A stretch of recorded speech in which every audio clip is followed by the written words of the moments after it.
জানো কি, একজন মানুষ ১০০ জনকে হত্যা করেছিল, তবুও তার জন্য ক্ষমার দরজা বন্ধ হয়নি।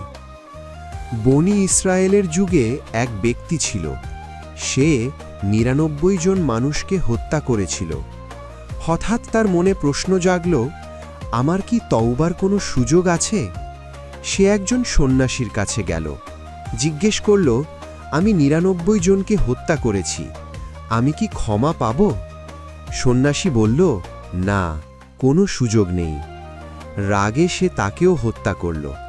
এবার সংখ্যা হল ১০০। তবুও তার মন শান্ত হল না।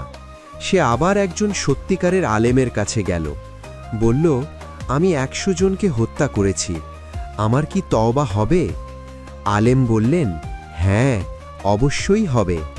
আল্লাহর রহমত থেকে কেউ তোমাকে বঞ্চিত করতে পারে না। তুমি এই জায়গা ছেড়ে ভালো মানুষের কাছে চলে যাও। সে রওনা দিল নতুন জীবনের পথে, কিন্তু মাঝপথেই তার মৃত্যু হয়ে গেল। ফেরেশতারা এলো, শুরু হলো সে কোথায় যাবে।